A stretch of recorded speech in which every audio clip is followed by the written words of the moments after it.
Every living entity within this material world is always afflicted by some kind of miseries pertaining either to the body, the mind, or natural disturbances.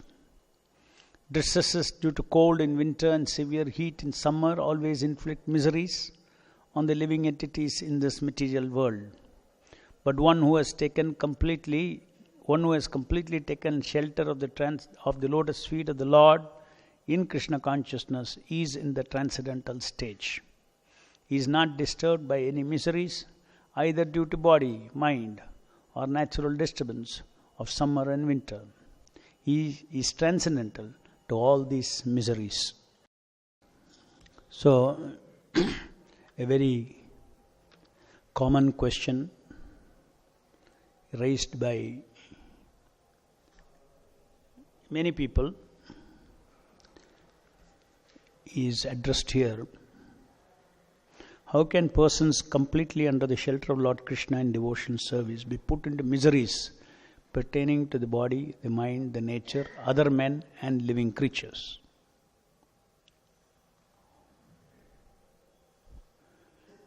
So if the Lord is there to protect, then why the devotee should suffer these miseries?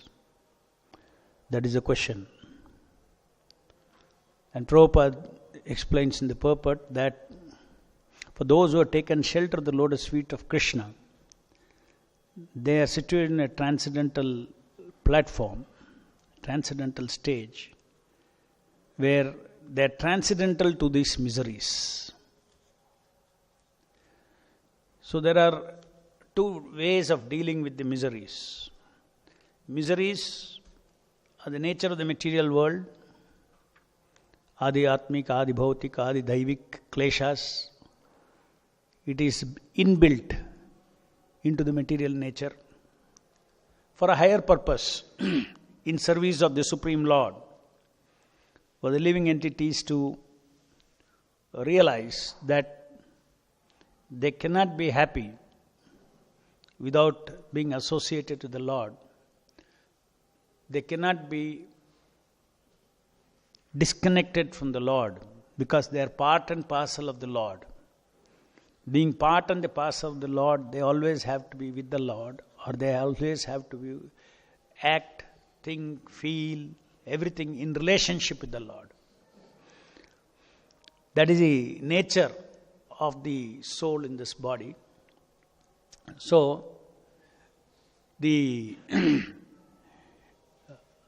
order to bring forth this realization in the living entities, the entire material energy is under the control of Maya.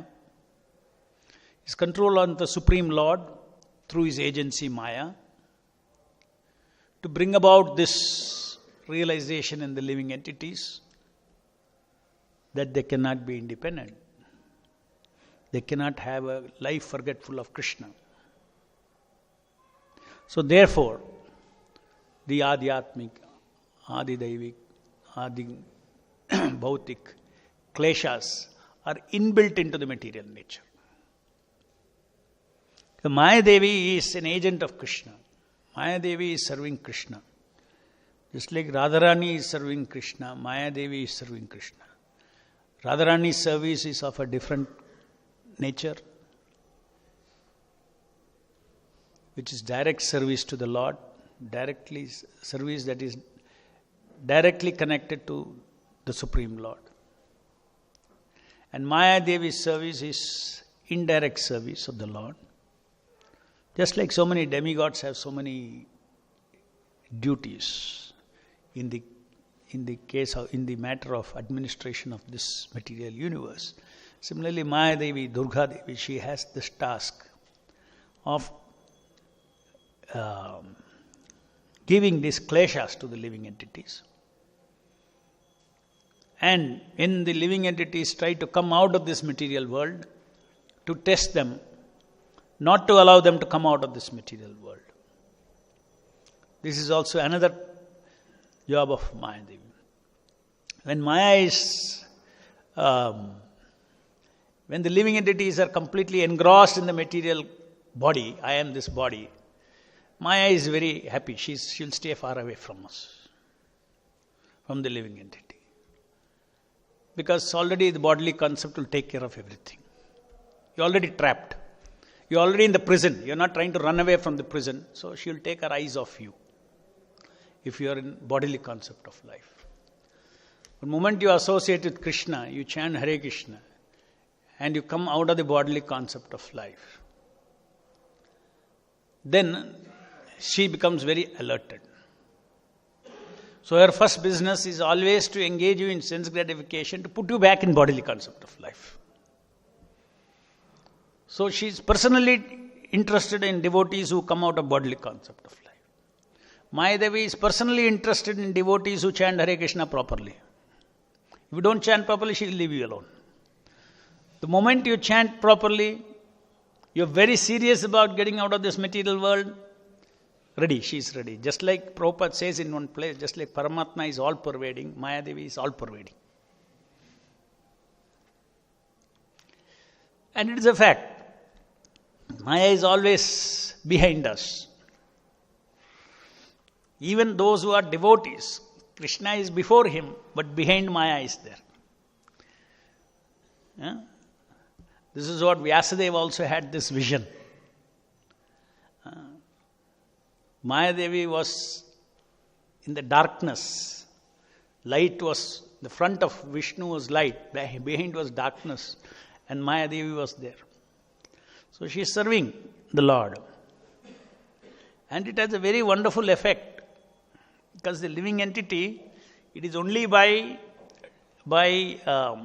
exercising his free will to want the Lord that one can actually activate his original spiritual consciousness, spiritual senses, spiritual muscles. He can. Because if you don't use it, then you cannot wake up. So Maya Devi is using her, is pushing the living entities. Those who are Vaishnavas, Maya Devi is behind them, giving an opportunity to become better Vaishnavas, purer Vaishnavas, testing our loyalty to Krishna, testing our adherence to Krishna, testing our dependence on Krishna, testing our surrender to Krishna.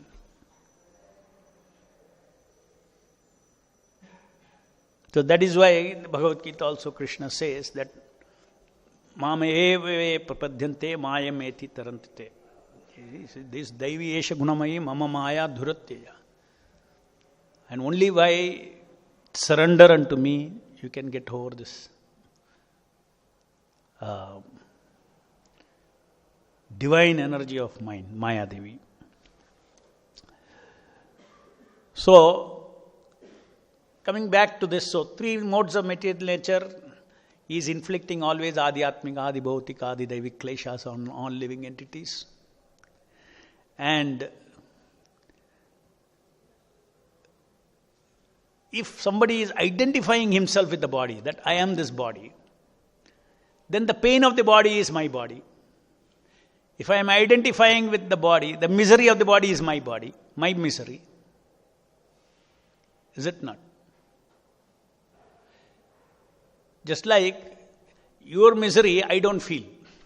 Suppose you have a headache, I am unaffected. Why? Because I don't have a headache. So in the same way, let us say, you don't identify with this body. This is somebody else. So then this body will have so many miseries. Body, mind, all these things will have so many miseries. If I can detach myself from the misery of another body, why can't I detach myself from the misery of this body? That is called the Krishna conscious, the transcendental stage. He is not disturbed by any miseries, either due to body, mind, or natural disturbance of summer and winter.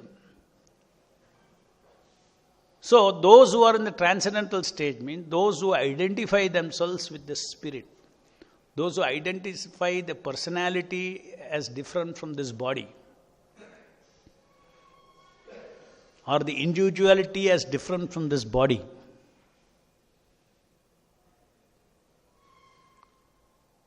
If that realization is very clear, then these miseries will not affect.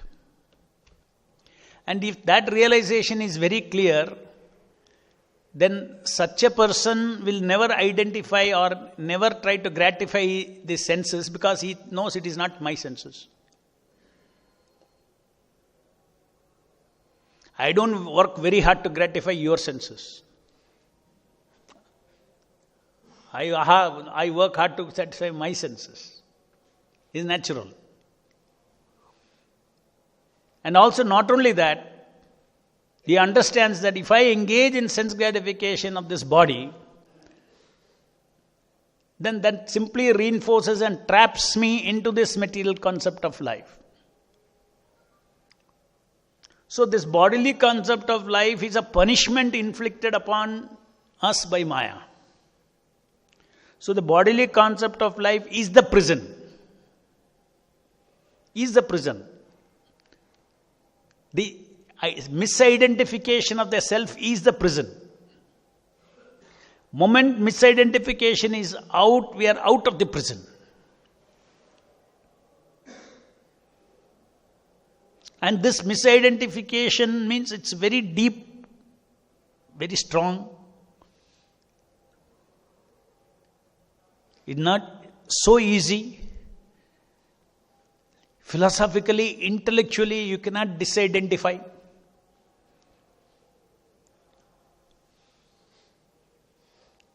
You cannot emotionally disidentify.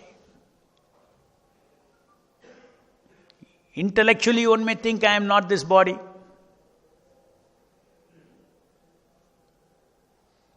But as long as if one thinks that these senses are my senses, my sense enjoyment is my enjoyment, it becomes very emotional. So you are attached to enjoyment in this body. So when there is enjoyment in this body, when we are attached to enjoyment in this body, intellectualizing will not help. Then what will help? Then what will help? How do we? Now we know at least intellectually the solution to all misery in this material world is to transcend the body.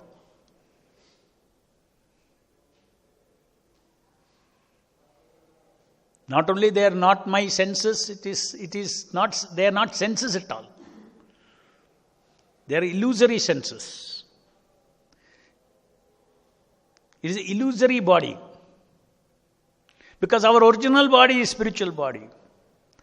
That means in this material world we are all bodiless. We don't have our original body. We are all in ghost bodies. So our soul is all haunted by this misidentification with this material body.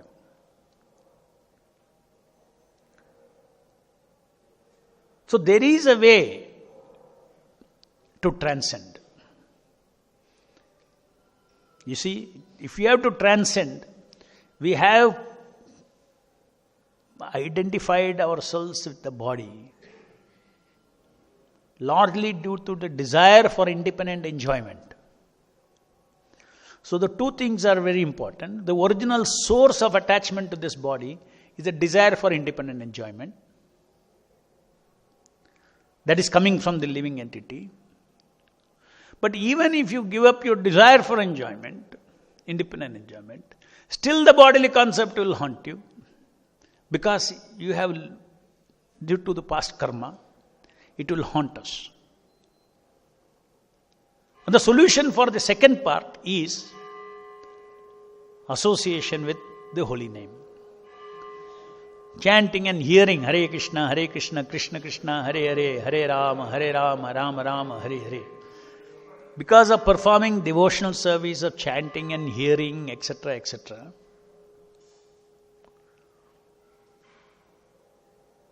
all the anarthas or the unwanted attachments, illusory attachments, are cleansed by chanting of the Hare Krishna Mahamantra. The false self-concept is cleansed. And one gets the spiritual potency. Because you need spiritual potency to rise above, become transcendental. Being transcendentally situated is not an intellectual endeavor. No doubt, Mayavadis, they engage in intense jnana and they say not this, and they stay in that transcendental state, Brahman state. But that is it, it won't last there. As Prabhupada says, they fall down again. The right way is to awaken our original knowledge instead of, this analytical knowledge of I am not this body, all these things. By understanding what I am servant of Krishna. I have positive activities in relationship with Krishna. I have enjoyment, not that I don't have enjoyment.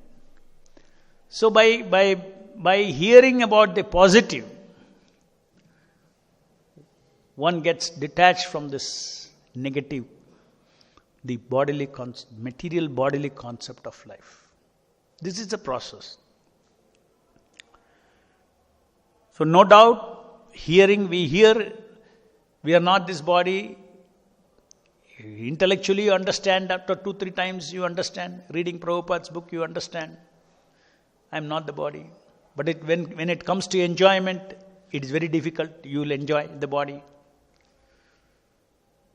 So realizing Vijnana, Jnana to Vijnana, our method is to associate with the incarnation of the Lord, to serve the Lord in a sound form, to serve the Lord in the deity form, to serve the spiritual master who is a manifestation of the Lord. In this way, by different processes of devotional service, there were 9 kinds of devotional service, we can come out of this bodily concept of life. Look at this in this body. This body, we identify ourselves. Okay, I am so and so. I am a man. And somebody else identifies as his body. And before being born, he was not identifying with this body. After he dies, he is not identifying with this body. So actually, as far as the eternal soul is concerned, each body is a strange body. That strangeness one should understand. Each body you should understand that strangeness. When you understand that strangeness, then you feel a sense of detachment. This is not me. This is not me.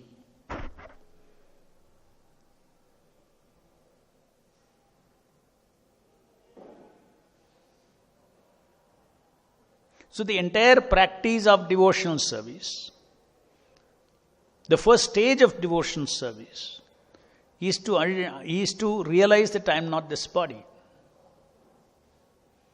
That is why Prabhupada goes on repeating it. Even though not in the same sense as Mayavadis think. Here we need to understand I am not this body in a different sense. So much so that one can, later on one can come back to this body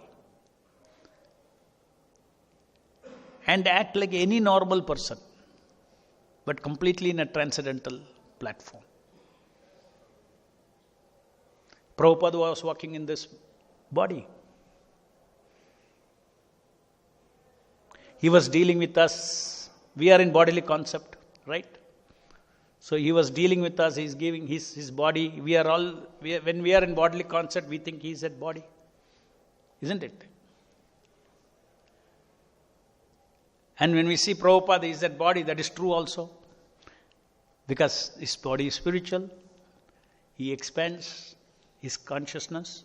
There is a transcendental form. It's a transcendental form. A form taken for service of the Supreme Lord. Krishna is attached to this form. It's not a material form. We are every day worshipping. Are we worshipping illusion? When you worship the Guru's body, is it illusion? No. The transcendental body, having a transcendental form. Just like deity has metal, this way, this may be there. But they are all spiritualized metal. The same way a pure devotee's body may be flesh, may be bones. Just like deity's body is not any longer material. The same way a Guru's body, a pure devotee's body, which is completely engaged in pure devotion service of the Lord, which is completely engaged in bhakti rasa, in this material world preaching for the Lord. There's nothing material. So his body, his form, everything is like a deity. Guru is like a walking deity. By serving him, you are serving the Supreme Lord directly. Getting his mercy is Krishna's mercy. Getting Krishna's mercy is getting his mercy. Yasya prasadat bhagavat prasadat yasya prasadat nagati kutopi. So, coming back to this, so many personalities we are taking in this life, this personality. Within one life itself, we are taking so many personalities. Boy, adult, old man. Personalities are changing, isn't it? So, personality in this material world is not eternal. That's very clear. I am not my personality. Then what am I? Krishna reveals in the Bhagavad Gita that which does not change in this body. What is that? That is that individuality. That selfhood, that individuality does not change. Same individuality can express itself into different personalities. So personalities are expressions of individuality. So even now, in this body, each one of our body, we can pinpoint what is a soul. That individuality is but unfortunately I do not know its form. The moment I take form, I say, oh, this is a material personality. My original spiritual body, Krishna says, Prabhupada says that it's like a seed, it's in a seed form. I cannot see that. But you don't have to see it, but something else of that individuality is manifest continuously. What is that? Free will. The freedom, the free will of the living entity in this is manifest in Maya also, in here also, in spiritual world also. But here the free will is in the illusory field, Mahamaya, and the spiritual world it is the living entities, free will is operating in the internal potency. But free will is unique. You are unique, you are unique, you are unique, everybody is unique. Never there was a time when I was not there, you nor all these people in the battlefield, Krishna declares. Then I, you, they, they're all eternal. I is always I, you will always be you, they will always be they. That is what Krishna teaches. That is individuality. So Krishna tells Arjuna, go beyond this personality. These personalities will come and go. These bodies will die. These bodies are giving these temporary personalities. Get attached to that individuality. How to get attached to that individuality unless I know more about that individuality? Yes, that is revealed in the scriptures. That I am a servant of Krishna. I am Amsha of Krishna. I am part and parcel of Krishna. I am divine. I am not this mundane body. I am not this body of flesh and bones. I am divine. I am transcendental. I am of the same quality as Krishna. The Krishna so many times he says, you will attain my nature. That means, that is our goal. Our goal is to attain Krishna's nature. Not body, not flesh-bone nature. To realize our flesh-bone nature. So the entire process of bhakti yoga is designed. Krishna consciousness is designed in such a way that our activity, day-to-day activities, our eating, our sleeping, mating, defending, everything is defined by Krishna in the Bhagavad Gita. A philosophy for living. Bhagavad Gita is a philosophy for living. How to live directly. What to eat, what not to eat, how to sleep, how to have entertainment, how to act, what to do with life, what should be the attitude towards life, how to handle death. Everything, detailed things are given in the Bhagavad Gita. Direct instructions are, follow like that. Instructions are given. Prescriptive instructions are given in the Bhagavad Gita along with the philosophy. And that's what Prabhupada wants us to practice. When we practice that, that becomes a support to our chanting.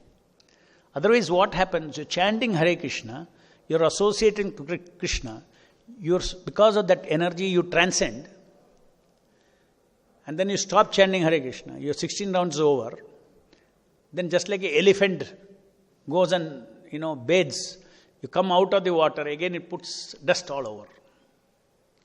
So our lives are like that we chant 16 rounds, then rest of the day, if you don't follow this very nice instructions of how to be, how not to again reinforce bodily concept,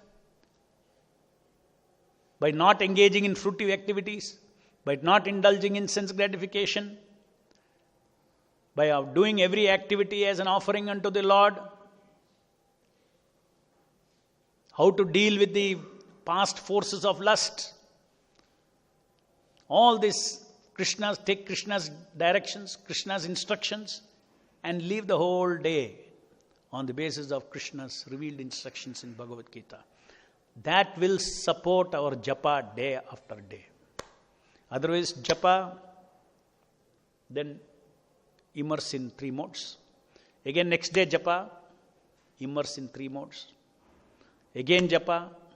There is no, ultimately, you are bathing every day, but you are putting mud over yourself every day. Effectively, you don't get that experience.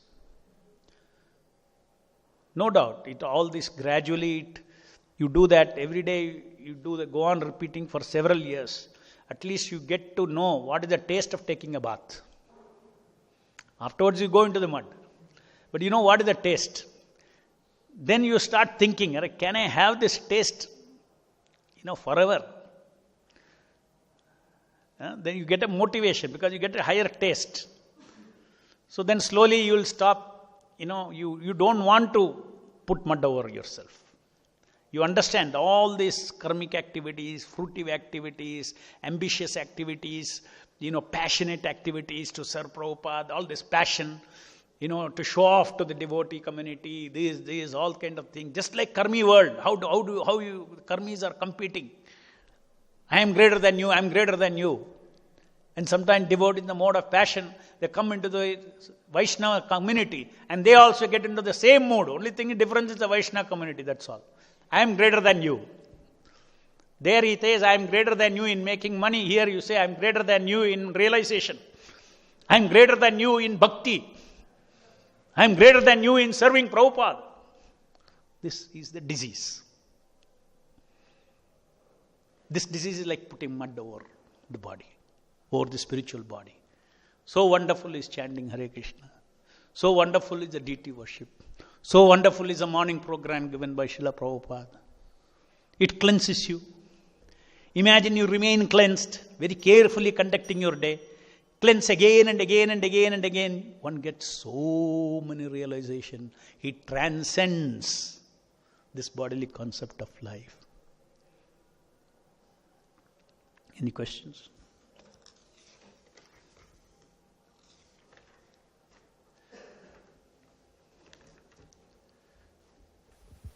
Here, Mike.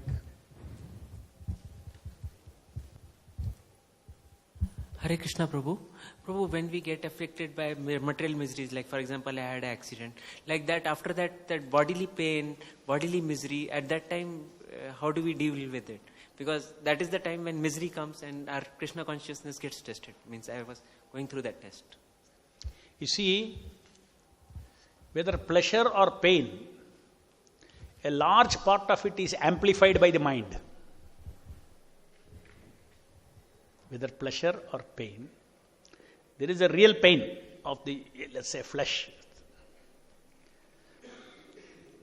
The pain is either amplified or it is amplified, whether it is pain or pleasure, by the mind. So, mind has a big role. I am coming from basics. Mind has a big role. If your mind does not amplify, the pain and pleasure, even in bodily concept, becomes tiny. Just like if somebody is giving you an injection, and then, simply you tense yourself. Because you tense yourself, you will feel more pain. Suppose the doctor didn't even tell you, just came and said, something I'm hurt, that's all, gone. So the mind amplifies pain, the mind amplifies pleasure also. By desire. You see, pleasure is amplified by desire. I want it, I like it, I want it. So the moment, what is happening in a devotee's life, he does not do this desiring at all. His desiring is in another plane. He does not create any desiring or liking and wanting things for this bodily thing. He does not. When he does that, automatically the amplitude of the pleasure is decreased. Amplitude of the pain is decreased. Now, come to this, transcending this. When you transcend this, I am not this body. If there is perfect realization, I am not this body. If there is,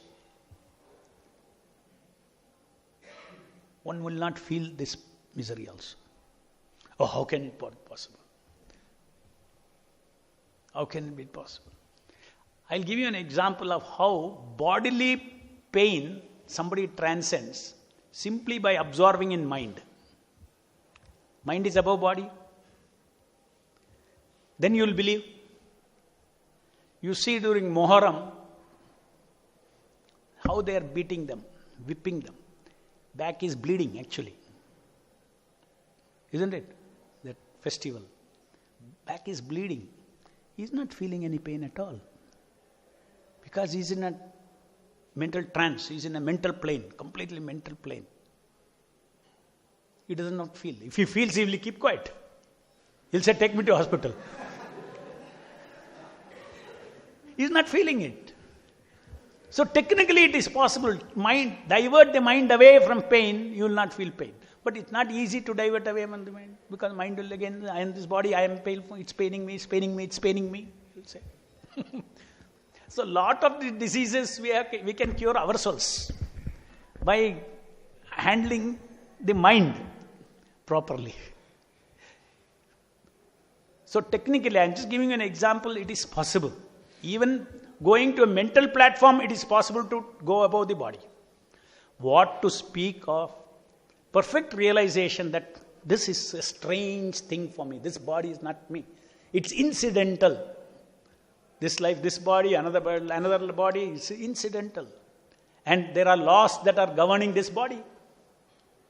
So some bad karma is there, yes. Accident. Why that I should stick to that?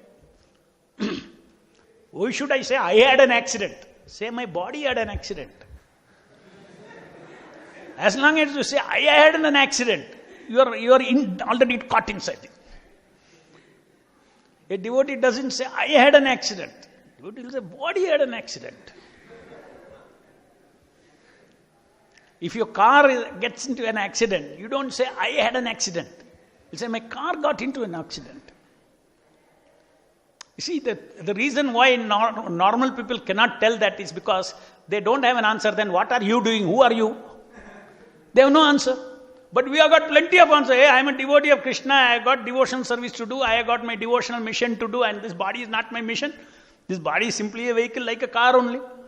My goal is somewhere else. I am fully occupied in chanting, hearing all these things. I am fully occupied. Whereas a karmi is only there, but this body is everything. Jai Grandraj Srimad Bhagavatam ki jai, Jagat Guru Srila Prabhupada ki jai.